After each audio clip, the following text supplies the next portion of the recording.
Welcome to the 2024 season for Explore Yellowstone like a local. The, the number one guidebook for Yellowstone and Grand Teton National Parks, and home to the top downloaded podcast for Yellowstone and Grand Teton National Parks, and now home to some great YouTube videos for Yellowstone and Grand Teton National Parks. So this video is going to cover the chapter in the guidebook, The North Loop, Bears and Wolves. And we're not going to get into all the ins and outs that are in the guidebook about where you should go to see bears and wolves. We're just going to kind of gloss over everything. And in that chapter, in this guidebook, you'll see a list of podcasts you can listen to if you want some more information about the roads you're going to drive on getting to the areas where the bears and wolves hang out. And so that's what this video is going to do, is we're going to kind of gloss over the stories and everything else about the roads you're driving on getting up to bear and wolf country that are listed in the guidebook if you want some more information. Remember, the guidebook's the cake. It's going to tell you everywhere you need to go to find bears and wolves in Yellowstone Park. The podcast and this video are just a little icing on the cake. We're going to kind of gloss over everything and jam all of these different podcasts into this one video. I'm going to tell you guys some fun stories. But for the information you need to go find bears and wolves is in the chapter in the guidebook. So, all right, let's get started. All right, so when you guys come into the park, you guys are going to be coming in from the west entrance, and we're going to go from west entrance to Madison Junction to Norris, and we're going to hit what is called the upper loop. There's two loops that looks like a figure eight, the upper loop and the lower loop. You can kind of see they look like a figure eight with feeder arms coming in. And remember, we should be basing out of West Yellowstone. It gives you the closest, easiest access to Yellowstone Park. I mean, it is right on the boundary of Yellowstone Park. So when you guys will come in, you'll hit Westgate, Madison Junction to Norris. And remember, we've kind of covered this south loop in all the podcasts, and we did it in another video. So we're just going to do the north loop today. And remember, we're going to get to Norris, and from Norris, we're going to go to Norris to Mammoth. And Norris, like I've said in 100 different areas, Norris is a complete dud. Of all the things in Yellowstone Park that are a 10 out of 10 or 12 out of 10, Norris is about a 1.5 or a 2 out of 10. So don't waste your time with Norris, you guys. There's not much to see there. You're much better off to go do one of my hikes that get you to some cool secret backcountry geyser basins than waste time visiting Norris. So Norris is a dud. Let's don't mess with it. But from Norris going to Mammoth, there's a few things you guys are going to see as you go along here. We're going to just kind of go along with that. I'm going to tell you guys some stories. This is kind of a gloss over of the podcast, Norris to Mammoth Hot Springs. So you're going to take off from Norris. You're going to kind of go up this hill, and you'll see a overlook that looks back over Norris. If you guys really want to see what Norris looks like, you can go over there and park at this little pull out on the left and look down and see the whole Norris Valley below you. And then continue on up the road. There's not a lot to see on this road. And you'll see these deals called Twin Lakes, and they're about as big as a football stadium. And there's just one of them, kind of a big oval. And then before you know it, you kind of look over and go, wow, that thing is, keeps going. Well, that's the other lake. They're called Twin Lakes, and they're separated by about a 50-foot little dirt embankment. So it kind of looks like they're twins sitting there side by side. And it really does. And you'll go on up the deal, and you'll see Roaring Mountain. And Roaring Mountain kind of looks like a bomb went off, a nuclear weapon went off right there and kind of blew everything up and just up this hillside. But there's no reason to stop. Just blow on by there. There is a stop that I've got listed for you guys in the guidebook right through here, and it shows a good picture of the guidebook. And what it is this green mossy grass. It's just really crazy looking grass, and we've got a picture of it in the guidebook, and we've got a description of it and the name of it and everything else, and where it is and all that kind of stuff. But it's fascinating, and it's the only place in Yellowstone Park this stuff grows. But I've got that listed in the guidebook for you guys, what you're looking for, and which side of the road it's on, and where you should pull out to see all that stuff. It's really cool. You can reach down and kind of put your hand in it. It's about 100-degree water, so you got to kind of be careful, but it's really cool. But all that information is in the guidebook for you guys.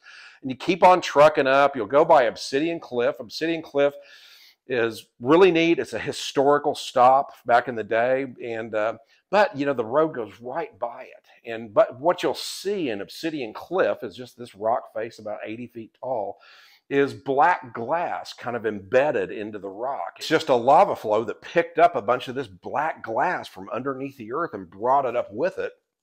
creating these big chunks of black glass, and they're laying all over the ground. You can't pick any of them up. But that's where all the Indians made their arrowheads to go hunting in Yellowstone Park before the white man came and took everything over. The Blackfeet, the Crows, the Shoshones, the Bannocks, all that kind of stuff. I get into really great Indian story in the podcast, Lake Henry's podcast, my story podcast. There's a really good story in there about how the Indians used Hendricks Lake, where I grew up as a kid, as their sacred burial grounds before the white man came and screwed that up too and built a dam over there. So anyway, so we're trucking on. You'll see Obsidian Cliff and go on up here. Not a lot to see. There's just a couple big hikes that get back over to some upper big peaks that are out of the caldera. The caldera is kind of right down here, and you can kind of see this area is all flat. And then you'll look over to your left, you'll see some huge, 12, 13,000 foot peaks over here, damn near as big as the peaks in the Tetons. And you'll see these off to the left, and they're really big, long, just through the trees hikes. So I don't recommend anybody do those. But as you kind of go on through there, you'll see the Sheep Eater Cliff area come up. Now the Sheep Eater Cliff area is nothing worth stopping at, but I am going to tell you your first story right here. I was bebopping through the park. Gosh, this is 2024. Probably in 2019-ish, right through there. And I hadn't stopped at the Sheep Eater Cliff area in 25 years. I mean, I've driven by here 794 times. And for some reason, I just go, I'm going to pull into the Sheep Eater Cliff area. I mean, it's divine intervention, if you want to call it. I pull in there and I park and I get out of the car and I hear this noise up on the Sheep Eater Cliff. Sheep Eater Cliffs are about 8 million years old. It's just this 25-foot rock face. And there's this guy up there with a rock hammer beating on those Sheep Eater Cliffs, breaking, permanently damaging those 8-million-year-old rocks. And here comes his little fat daughter running down the hill. And I'm actually pulled up and parked next to where her mother is sitting there making sandwiches out of the back of her car. And she comes running down with this big chunk of the Sheep Eater Cliff and comes right next to me. And look, Mommy, Daddy got me something I can take to show and tell from Yellowstone Park from the Sheep Eater Cliffs. It's like, are you freaking kidding me? So I walked up there. I had my phone going the whole time too, videoing the guy. And I walked up there and I said, hey, Dad, this is completely illegal. You're going to go to jail for this. And that is the fact. And I turned them into the police. I got a picture of their license plate number, turned them into the police. I don't know what happened after that, but I don't know why, and I haven't been back to the Sheep Eater Cliff area since. I don't know what made me pull in there, but something made me pull in there, and I guess it was divine intervention, if you want to call it, and I stopped some guy from damaging the cliffs even worse than he'd already done with this big-ass hammer he had in his hand, and we got a picture of that in the guidebook. But when you do see people doing stupid crap like that in the park, we give you all the information and the instructions on how to police the park in the moment with your phone, just like I did. We give you all the information, the website to turn them into, the phone number to call, the whole 9 yards. So, all right. But the Sheep Eater Cliff area, for those of you visiting anytime after, about May 15th, all the way, all summer long into October, is the starting point of where you're going to start to see bears and wolves in Yellowstone Park. So the Sheep Eater Cliff area stops. You'll go right by it. The road kind of crests up and you get in this place called the Swan Lake Flats. And the Swan Lake Flats are nothing to see. There's a couple ponds over on your left, and there's usually some swans out there. And the Park Service won't let you walk out there to the edge of the lake because it gets kind of swampy and muddy. You kind of, if everybody went out there, there'd just be this huge mud hole track going out there. And so you got to take a picture from a long ways away to get a swan. It's not worth stopping. So, but if you look on out in front of you, kind of, straight up ahead, about 1 o'clock in your car windshield to the right a little bit, you'll see this perfectly rounded cone of a mountain off in the distance. And it's really oddly shaped. It's shaped like a perfect cone. And it's like an ice cream cone that's been licked a few licks. It's just this perfectly round cone. And that is Bunsen Peak. And Bunsen Peak was named after Robert Bunsen, who was a volcanist, a German volcanist way back in the day in the 1800s. And Bunsen Peak is a dormant volcano. And there's a number of these dormant volcanoes scattered all through Yellowstone Park. You just don't know where they are, but this one's really easy to see from the road. So there's another one up by, when you're coming back from Big Sky, coming back to West Yellowstone, you come down 191, you go through the entry right there. There's no gate or anything. You blow right by the sign that says Yellowstone Park, and straight out in front of you, there'll be another one of these, and it looks exactly like it. And you can see it, just that perfectly cone shaped, and this volcano pushed up and up and up and up, but it never exploded. And what you know what you're looking at Bunsen Peak, it's a dormant volcano. It's pretty cool. Now, early in the morning, you got a good chance to see grizzly bears probably before the July 1st weekend, all along the base of Bunsen Peak. And Bunsen Peak is also a really good bike ride to get over to Osprey Falls, and I've covered that in the guidebook and everything else. And there's a lot of bison and elk that hang out in this valley on the right. Nobody seems to hang out on the left side over there by Swan Lake, but bison and elk and grizzly bear seem to hang out over here before you get to Bunsen Peak, so kind of keep your eyes peeled through there.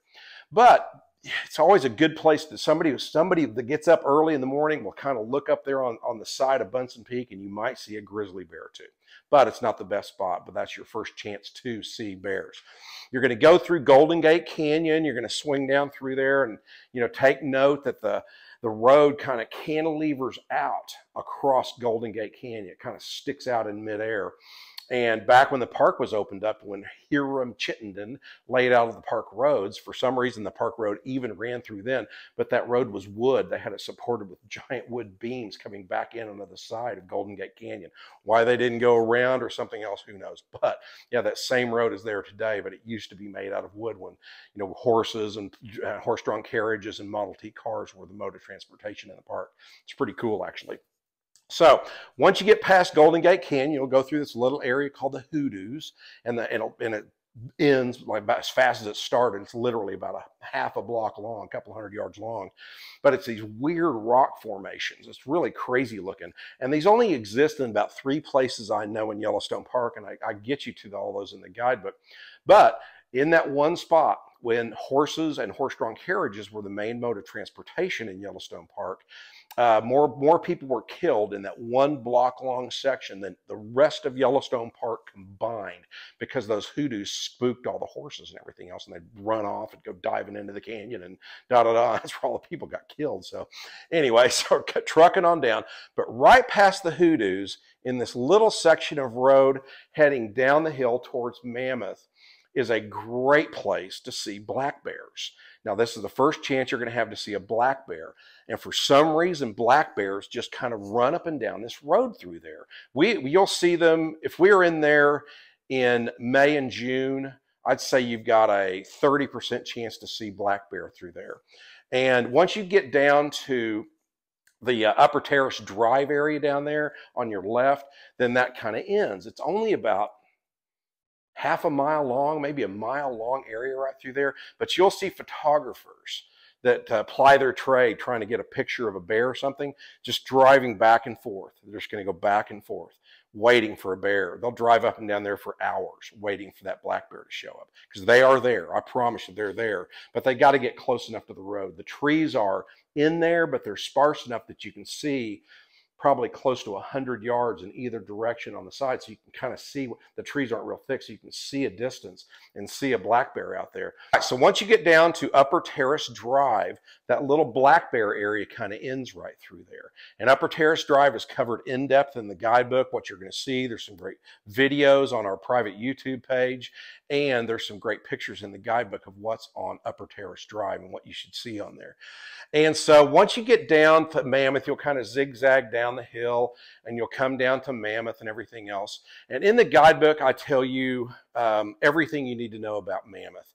I tell you where you should use the restroom and where you can get free coffee. I tell you about this really cool map room that's down there that's really worth seeing, that's set in this beautiful Art Deco setting with 20-foot tall vaulted ceilings and everything, with this old cool Art Deco furniture and stuff like that. Yeah, and they got free coffee and free snacks in there too. So all that stuff's covered in the guidebook where you should see that. But remember, Mammoth Hot Springs all summer long is a great place to see elk. There seems to be a herd of elk that kind of hangs out in the Mammoth area right through there, out on the green grass of these lawns and everything else. If you guys get down to Mammoth, and they're not there. They're not hanging out on the grass and where people are, you'll see just hordes of people crowding around them, taking a picture laying on that green grass. Look behind the buildings, turn left, go behind the buildings on your left back up there. There's a big hill back over there, and they'll be hanging out back there. They kind of just stay congregated down in Mammoth, man. I mean, it's like a cattle or something. They love that lush green grass that people have growing in their yards and stuff around there. So they're always there. So always keep your eye open for elk right through there.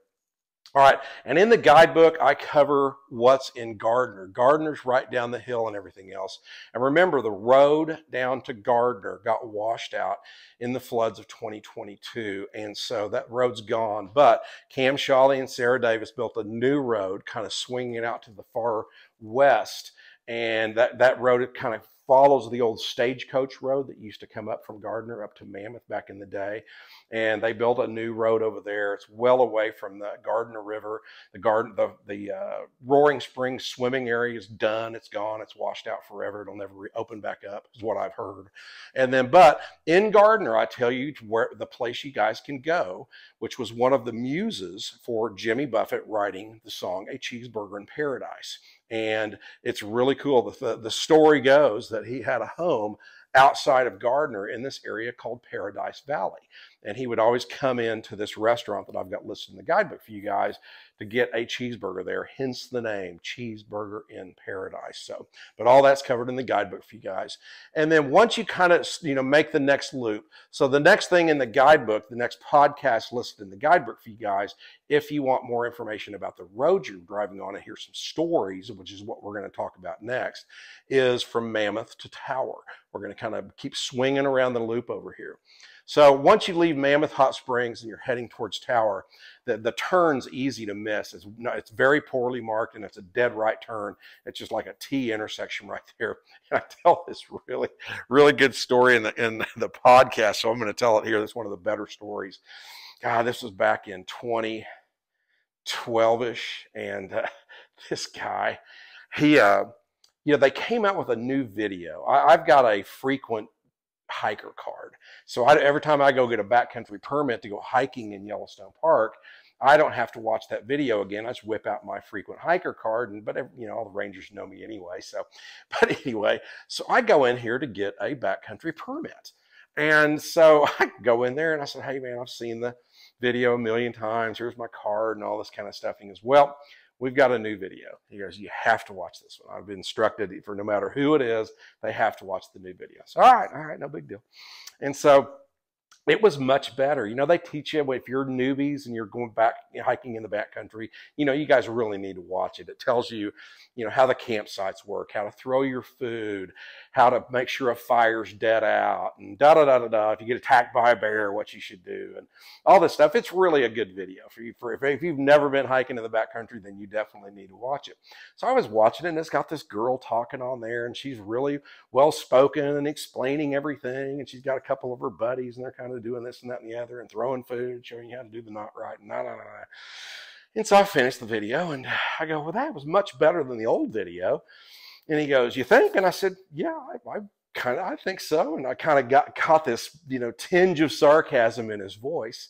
And I go, "Well, why do you say that? It was much better than the last one." And I said, "That girl was really nice. She's very smart, very well spoken, very, very, kind of cute, everything else." And he goes, "Yeah, that's what I thought too." And I go, "Yeah, what's the rest of this story?" And he goes, "Yeah, that's my old girlfriend." And I go, "Oh, well, I'm sorry to hear that." And I go, "Did something bad happen?" And he goes, "Yeah, this is just, a few weeks ago, actually." And he goes, "I got off work early one day. I was going to go down. I was going to go pick her up, and we were going to go do some hiking." And I said, "Well, that's really cool. Go surprise her a little bit." And he goes, "Yeah, I was close to her birthday or something like that." I can't remember the gist of the story was. And he goes, "I'm going to go surprise her." And I walk into her room, and she's in bed with my best friend. And I go, "Oh no, Dad, I'm so sorry." And he goes, "Yeah." And I goes, "I get to hear that voice 15, 20, 25 times a day, every day, 7 days a week." And I go, "Oh my God." And this was like in May. He's had to hear her all summer long. And so, yeah, I felt so sorry for that kid. Oh my gosh, can you imagine? I mean, oh, the daily punishment and everything else, and his best friend and his girlfriend. And yeah, so anyway, it's a fun story you get to hear when you go into Yellowstone Park 5,000 times. You hear stuff like that. And so you kind of leave Mammoth and you're heading east towards Tower. And there, you'll go over the Gardner Bridge, which is this huge, tall expansion bridge that's forever long, and it's got 1,000 feet high on it. And there's a sad story about that bridge. I was in the park the day this happened. This was probably in 2000, 2005. A man pulled over right there at the start of the bridge right there and walked out there with his little son, I think, and walked out there to the bridge, and he puts the kid in his arms and they jump off and kill themselves. You know, it's just a sad story. And we heard about it the next day. And I was like, oh my God, I was right there. I was in that area that day. And it must have been behind me because I didn't see any lights or any police or anything when I went over the bridge. And it's like, oh my God, why would anybody do? And he was going through a divorce or something terrible like that. But yeah, when you go across that bridge, and if you look down the side and you kind of see if anybody jumped or fell off that bridge, you're going to kill yourself. It's instantaneous death. It's over 1,000 feet, I think. So anyway, that's a really sad story, really funny story, really sad story. That's kind of what is in the podcast, and that's what's going to be in this video. So, but one thing about that bridge, if you guys will Google up bears running across a bridge in Yellowstone Park, you'll always see a video of bears coming across there. And the bridge is so long that when somebody sees a bear coming across there, everybody stops at the ends and waits for the bear to come out. And there'll be people out there waiting at the end of the bridge with their phone and everything else, you know, and here comes this bear barreling down on them and everything else. And because there's car coming the other way and they're trying to shuck them across. And I mean, there's shows people jumping on the hood of their car and this bear goes flying right by their car and stuff like that. So you're entering bear country right through here. And so once you get past the bridge, it kind of gets thick with trees again and everything else. There's a great hike to Wraith Falls. Cover that hike for little kids in the guidebook for you guys. And then you kind of swing up through here. And from that bridge area to Tower is the place to see black bears. You're hardly ever going to see a grizzly bear through there, but it's a great place to see black bears. And there's some side roads that I've got listed in the guidebook for you guys to take. If you guys didn't see a bear on the main road, then I've got 2 side roads for you guys to take in the guidebook where you've got a really good chance to see some black bears. And a lot of you guys find those bears on those side roads because, you know, they don't like people. They're going to want to get out on an area that's away from everybody. And this is one of the big black-tailed deer plateau management areas, bear management areas to the south of that road right there. But I get you to those side roads where you can get into that BMA area and have a good chance to see some bears back there. So once you get to Tower Junction, there is nothing at Tower Junction. I mean, absolutely nothing. There's a gas station there with I think a Coke machine in it. And so there is the Roosevelt stables are there. This junction is called Tower Roosevelt. It's really just Tower Junction. But there is the Roosevelt stables where you can go horseback riding. And remember, horseback riding in the park sucks. It's terrible. You're out there with 50 or 60 people. You have no idea who they are. It's a dusty nose to tail deal just through the trees. You can't see anything. There's a whole chapter in the guidebook devoted to horseback riding. If your little daughter or your son wants to go horseback riding on Yellowstone Park vacation, read that chapter because literally within 3 miles of West Yellowstone, right on the boundaries of Yellowstone Park, there are 4 concessionaires right through here that I list for you guys that are just outstanding. They'll take you up on high mountain peaks where you can see the Yellowstone caldera, you can see the Grand Tetons, you can see elk and everything else. It's really cool. And you're just riding with just your family or your group. You don't have to go with about 50 other strangers. And that way this is not so dusty, such a nose to tail deal. So don't ride horses in the park. However, there is one really cool thing they do out of the Roosevelt stables. And it's called a chuck wagon dinner. And I cover that for you in the guidebook, you guys. And that is really, really cool. And I discuss how you guys, and there's a great picture in the guidebook, how you guys can ride in one of the original yellow stagecoaches that they took people through the park from Mammoth Hot Springs before the car was invented.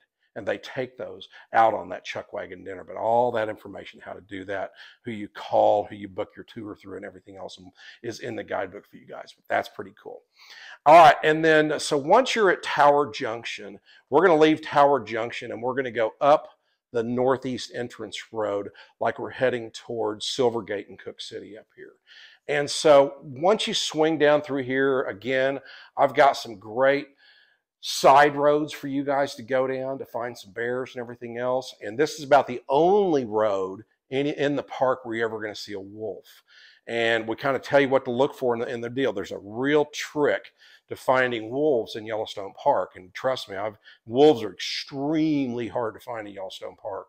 But I cover all of that in the guidebook for you guys. The one real good trick you guys need to look out for when you're driving around to find a wolf pack coming at you. So, but all that's in the guidebook for you guys, and all these side roads that you guys need to go down are in the guidebook for you guys. So, and there's another real funny story. I'm going to do a real short funny story. As you guys get up towards the Yellowstone Foundation right through here, you'll go through the lower Lamar Valley, which is just my favorite drive in all of Yellowstone Park. You'll see these huge glacially strewn boulders. I mean, as big as cars, as big as cabins. And they're just strewn through this valley. It's a beautiful drive. Oh yeah, and I forgot to mention, at the end of that drive, I've got a hike in there that gets you to the Petrified Forest in Yellowstone Park. It's the largest petrified forest on Earth. There's a great picture of Lisa and I standing next to this huge petrified tree, and we're above that valley looking down at all those glacial strewn boulders. You can see the road kind of spinning down there below us and everything else. I cover that hike in depth and everything else because it is not suitable for small kids, but I tell you who it is suitable for, and I tell you where it is, because there's no trailhead marker for that. You have to know where to park to get on that trail. The Park Service does not really want people to get up there to that area for some reason, so they do not put a trailhead marker in there for you, and it won't show up on any of the maps. But I've got it in the guidebook for you guys. But those trees were 38 million years when they became petrified. But they were maples and dogwoods and elms and stuff like that, like you would see growing in a much more temperate, warmer climate than what we have in Yellowstone Park now. And when you get up on top right there and you're standing next to the trunk of a maple tree that's this big around, you're wondering how warm it had to be in this area to grow that tree.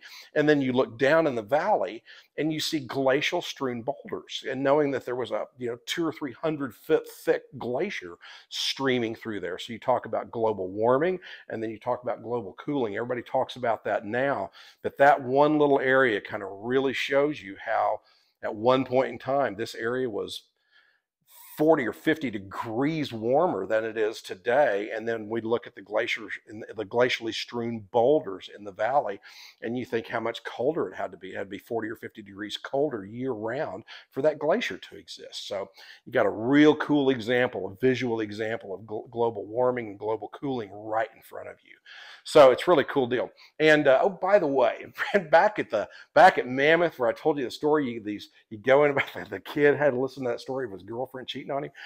Right in front of the door, right in front of the stairs going up to that building, there's these 3 identical buildings, and one of them is the ranger station where that kid was having listened to that video every day.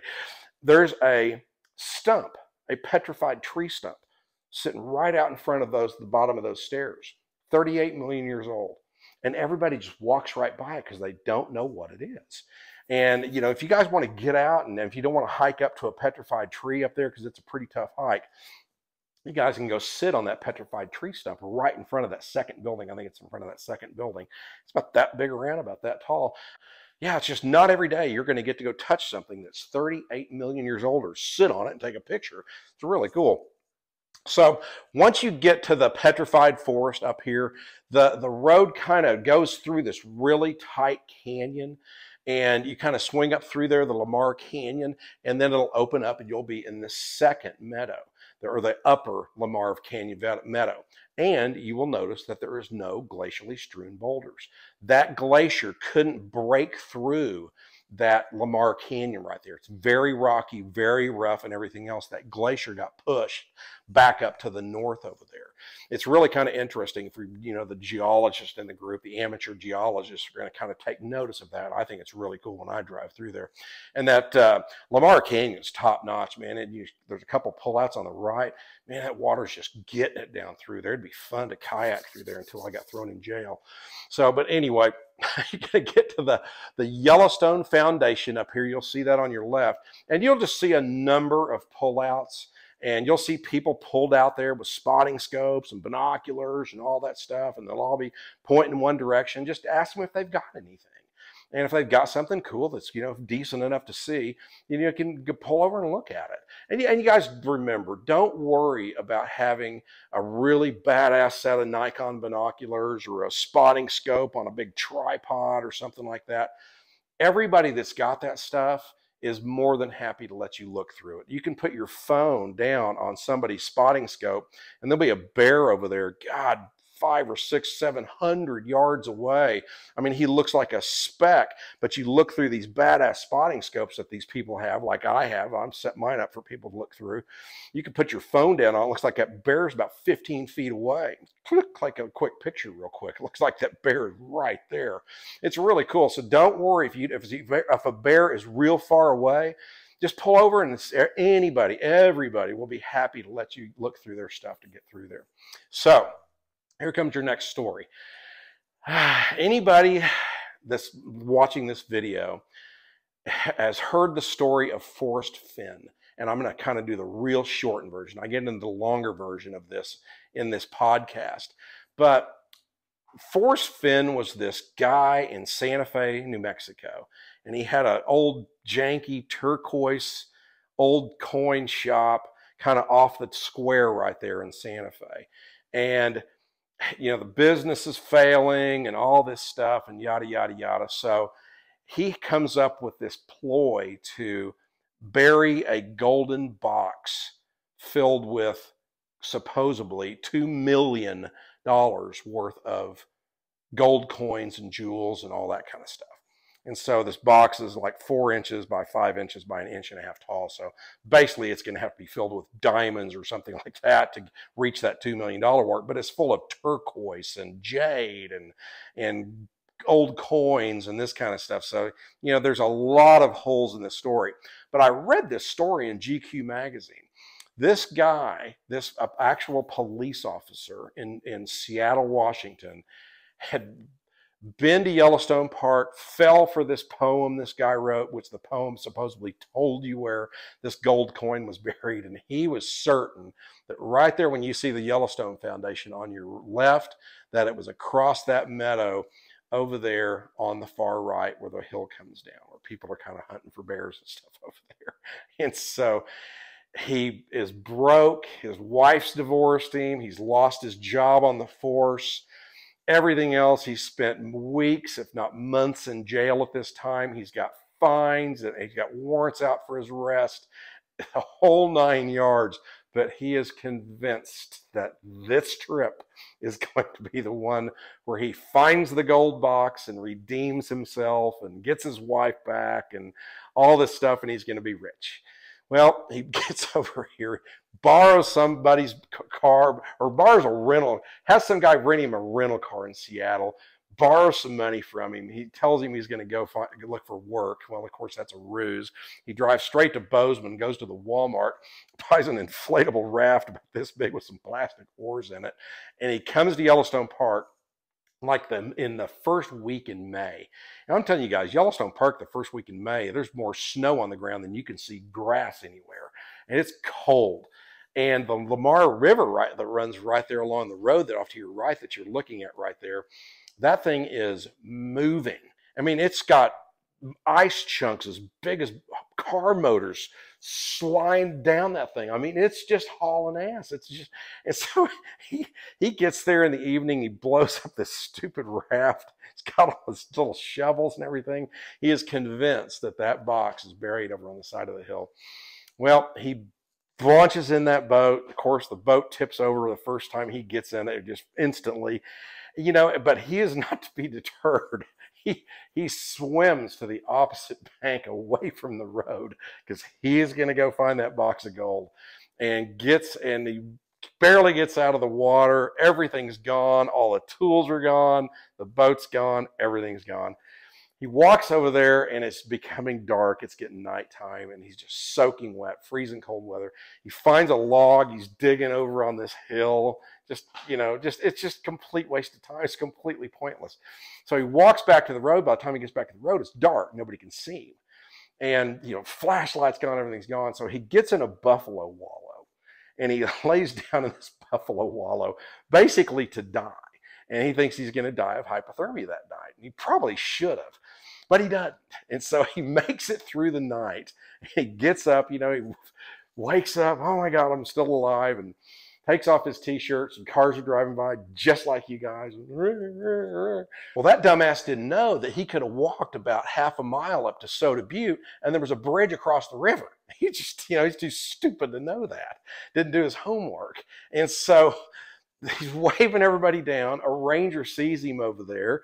And so they come over there and they get a couple of horses over here. They ride across the bridge and they go down there and arrest the guy. He gets arrested for boating illegally. His rental car by his buddy got from his buddies reported stolen. He gets for camping illegally. He's already been in front of the magistrate up in Mammoth Hot Springs like 5 times. Gets thrown in jail for another 6 months. He's banned from Yellowstone Park already. So he broke the rule on the ban. He was banned from Yellowstone Park.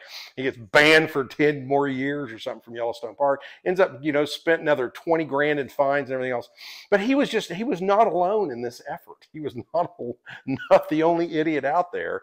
I mean, there was lawyers in New York City doing this and doctors in Atlanta, and it was amazing. There was thousands and thousands of people looking for this box. And so, but a lot of people thought it was buried because Forrest Finn, his family was from West Yellowstone and he worked in Yellowstone Park as a kid. So everybody thought it was buried in Yellowstone Park. It was nuts. But what ended this whole thing was 5 people got killed looking, just like this guy could have easily gotten killed. 5 people got killed looking for the box. Those families sued Forrest Finn because I think the whole thing was a hoax. I don't think the box ever existed. And if it did exist, then there's no way to get $2 million worth of turquoise and stuff in that box. It's not going to happen. Turquoise is worth jack. And so, yeah, the whole thing's just a ruse to revive a failing business. And it worked. And so once everybody started suing everybody, and hundreds, if not 1,000 people got seriously injured. And so, but these families, these lawsuits started piling up, and then lo and behold, the box gets found, and by one guy, and then it gets found by another guy. After that, story got dispelled, and another guy, and then finally, some kid from Michigan State finds it somewhere and shows a picture of some box with some, gold and jewels and some turquoise in it. It's like, I wouldn't give you $5 grand for that. So yeah, there's supposedly $2 million in there. Forrest Finn dies, leaves his family to fight all these deals. So I get actually that story is much longer than that in this podcast tower to a Northeast entry road right there. But that's what's in the podcast and in this video. These stories are just obviously too lengthy to put in the guidebook, so I throw them in the podcast and in here. So, but once you continue on up the road, you're going to get to Pebble Creek Campground, and Pebble Creek Campground is the ending point of where you're going to see bears and wolves in Yellowstone Park. Now, Pebble Creek is really cool. Pebble Creek is a fascinating area, and I tell everybody to stop there. And there's 2 really cool things you're going to see at Pebble Creek, because you're looking at what was once the bottom of the ocean. Like I'm telling you guys, we had a glacier area, we got petrified trees, and now at Pebble Creek you can see seashells and fossilized fish and stuff that was on the bottom of the ocean. And I tell you all about that in the guidebook. And if you're there in May and June, you'll see the tallest waterfalls in Yellowstone Park as you're leaving and coming back to your car. And I'll tell you where you guys are going to see those as well. So, and there's no reason to go any further up that road. And I always turn around at Pebble Creek. Silvergate and Cook City, which are right outside the boundaries up here, are just tiny little sleepy towns with very little to offer. There's no reason to waste time going up there and coming back. However, once you leave Silvergate and Cook City, this is the start of the Beartooth Highway. which has been voted the #1 scenic drive in North America for, God, 30 or 40 years. And I tell that story in that podcast about the guy, and he kind of helped establish the Big Sky area up here. Walter Kuralt, I think was his name. He's on this show that on CBS, but yeah, he found that highway and made it famous. And everybody takes real high-end cars and drives the Beartooth Highway every year. It's really cool. So I've been up there for 60 some odd years. I've been up that Beartooth Highway once. It's only open for about, God, 2 months out of the year. And then because it's so high, there's so much snow on it that you can't pass it any time. It's only open for about 2 months a year. But anyway, that's the Beartooth Highway. And so once you get to Pebble Creek, you're going to turn back around. Remember, we are hunting bears and wolves. And you're going to come down towards Tower. Tower Falls is really cool. I give it all that in the guidebook. And there's a great spot at Tower Falls where you guys have a great chance to see bears. And I tell you guys, it's kind of a little secret of mine, so I'm not going to blurt it out here. But, you know, if you just know where to go look, God, I bet about 1 out of every 5 times there'll be a bear there. And so as you leave Tower and you're kind of heading down to Canyon, there's not a lot of good places to see bears through here, especially after July. So let me kind of give the synopsis of bears, because you kind of go through here. This is the best place for anybody that's visiting after June, middle of June, July, August into September. The only place you guys are going to have a good chance to see bears is up here on this North Loop, and I cover all that in the guidebook. And so, because what happens is the grizzly bears migrate. The black bears stay put. So even in July and August, you can see them. But the grizzly bears that are all through Yellowstone Park migrate over here out of the caldera to the Absaroka Range, which runs the entire eastern edge of Yellowstone Park. And they get up high on the Absaroka Mountains over there, because there's these pine trees grow. They're called white pine. And there's a moth called a white pine moth, this huge moth. It's as big as the palm of your hand. And they go up there and eat that white moth. And so they're gone. They are gone all summer long. And so the black bears stay put. So if you're visiting in July and August, like 80% of all the park visitors are, then you're going to find black bears on the roads and stuff I tell you guys about in the guidebook. Your only chance to see a grizzly bear is up until about the middle to end of June, but starting in middle of September and all the way through October.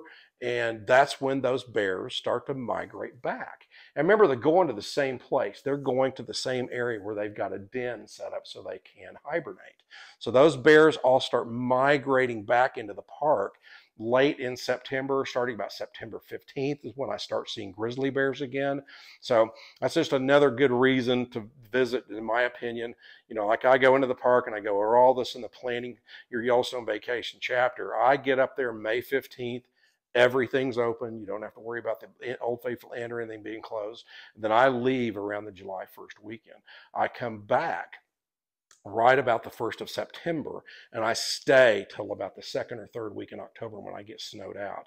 And I always see grizzly bears and all that. So, one thing we do when we have a competition, let's kind of go over this little competition, friendly competition we have every year with you guys, is whoever sees the most bears on their Yellowstone Park vacation, whatever family sees the most bears, it can be a single guy, family, group, whatever. Whoever sees the most bears gets free t-shirts at the end of the year. And we shoot a video with you guys and we send them to you and all that. So what happened in 2023 was, to get this all started, Lisa and I were up here messing around and we saw 8 bears in 30 minutes. It's killer. Really great, man. Just awesome. Cubs running around the whole 9 yards. It's blast, man. We couldn't drive 3 blocks. Boom, another bear. 10 blocks. Boom, another bear. It was awesome. And all that stuff's in the guidebook for you guys. And then so we posted on that Explore Yellowstone Like a Local Facebook group that all of you guys should join. And so about 2 weeks later, this guy sees 10 bears. And I go, wow, man, that is incredible. And so right then, the light comes on and I go, all right, let's do a competition where the person that sees the most bears gets some free swag, some free hats and t-shirts. No. And so about 2 weeks after that, This guy sees 12 bears, 12, count them, 12 bears before lunch. And he just followed the tips in the guidebook. And he just said it was incredible. And he'd been to Yellowstone Park a number of times, but he didn't know the tips in the guidebook. And so he kind of followed all those tips and everything else and ended up seeing 12 bears before lunch, and that was the winner for 2023. So if you guys see a bunch of bears in 2024, post them on the Explore Yellowstone like a Facebook group, claim you might be the winner, and we'll see who does at the end of the year, and we'll shoot a video and post that for you guys. So it's pretty cool. And then once you guys get down to, you go over Mount Washburn, and you've just got very little chances to see bears and stuff up here. Once you guys get down towards Canyon Village, I tell you, in the guidebook, a great place to see moose. Moose are really hard to find in Yellowstone Park, but I've got a great place to see the elusive bullwinkle and Rocky in the guidebook right here around Canyon Village. And this whole Canyon Village area, especially early in the spring or late in the fall, is a great place to see bears and even grizzly bears. But as the Canyon Village people, start getting heavier and heavier in July and August, the bears kind of migrate out and they get away from all the people that visit Canyon. The Canyon Village is the second most visited area besides the Old Faithful area in Yellowstone Park, and rightfully so. It's where all the falls are and the Grand Canyon of the Yellowstone and all that stuff. And so that's really it. So this quick gloss over of the North Loop kind of gets you around. Remember, the guide, this video and the podcasts just kind of gloss over the road you're going to drive, where you're going to go, where you're going to stop, and all that stuff. But it doesn't tell you where you're going to find the bears and wolves. That information's in the guidebook for you guys. Remember, the guidebook's the cake. These videos and the podcast are just a little icing on the cake, and a good place for me to tell you guys some fun stories that are simply too lengthy to put in the guidebooks. All right, and with that, we have covered the entire North Loop through here, and this is the absolute best place to see bears and wolves during the summer months. And for those of you that get shut out seeing a bear, and that's going to be a lot of you guys visiting in the hot months of July and August. And so, but I've got you guys covered in the guidebook, and my cousin Freddie wants to kind of go over that with you guys next. So without further ado, let my cousin Freddie come on and tell you guys how you're going to be able to see a bear and a wolf and all kinds of cool stuff guaranteed in Yellowstone Park. So let's let Freddie kind of tell you guys about that, and then I'll come on here and we'll finish this video up. Now the second thing I wanted to go over, second thing, let's don't get in trouble here. We're just going to forget that. The second thing I wanted you to go over here, for those of you that get shut out seeing that bear, seeing Yogi and his little buddy Boo Boo in Yellowstone Park. And a lot of you, that's going to be a lot of you guys watching this video right here. Then don't fear, I got you covered. Them bears don't like to go out and get suntans in that July and August when it's real hot outside. They like to kind of, stay cool and everything else. They don't need no suntans. They rather like to cool and everything else. They don't want them suntans like your wife does. So what I got you covered. When your little girl's in the back seat of the car bawling her eyes out, your son's over here playing one of them crazy Tetris games on his phone, won't talk to you. Your wife's all mad at you, she ain't talking to you neither. I got you covered, Dad. You're driving out of the park slow as it'll go. It just seems like it's taking forever to get out of goddamn Yellowstone Park, and everybody's all mad, and you just nobody's saying a word. Can't get no radio stations on or anything else. Driving out there. Right when you get out of Yellowstone Park over there, Teddy G's got you covered. I'm going to get you to a spot where you can see a big badass grizzly bear right up close and personal, tearing a bunch of apples and stuff apart right in front of you. And then I'm going to get you so close to a wolf pack, you can look right in their eyes. Right in their eyes. You don't need safety glasses on either, like I do all the time. You got to watch all the apples. Sorry about that. Ooh, got a little blood right there. And right in their eyes. And then you could see birds of prey, including a bald eagle.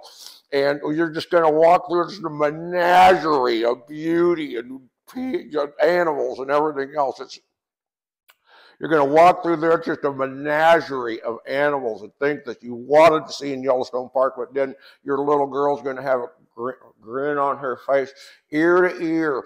That son's going to be going, oh my God, Dad, thank you very, very much for taking us here.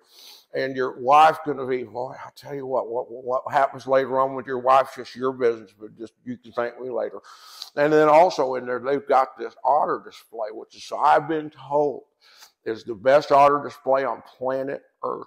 And I've got that covered for you, Dad. You're going to get that Dad of the Year award as opposed to being out of the park, everybody bawling, crying, and mad at you. You're going to get that Dad of the Year award. So we'll put some little hanky-panky later on for the missus when the kids go to sleep. So. All right. Well, obviously, we've got to keep Freddie from playing with knives, but he is correct. In the guidebook, I've got a place that you guys can go see a bear, wolf, bald eagles, birds of prey, otter display, the whole 9 yards, in a really, really cool award-winning place.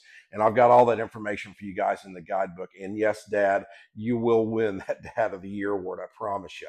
So anyway, we have covered the entire North Loop. And remember, this is just a quick gloss over of the North Loop chapter in the guidebook. Everything you need to know to go find bears and wolves is in the guidebook. And like I say, we've got people seeing 8, 10, 12 bears, and just by following the tips in the guidebook, and you guys can do the same thing. So remember, to get your guidebook, just go to exploreyellowstonelikealocal.com, and you can get a electronic copy for only $12. You can get a paperback copy for $25, and I write a personal note to everyone who buys one. We got some cool Yellowstone clothes and stuff in there, and hats and all kinds of swag for you guys. But that should do it. You guys we've kind of covered the North Loops chapter in the guidebook, just a quick gloss over. And remember, everything you need to know to go hunt bears and wolves and have a great day in Yellowstone Park is in the guidebook. And boy, if you get shot out, got you covered with that too. So all right, have a great day in Yellowstone Park. Talk to you guys later. Bye-bye.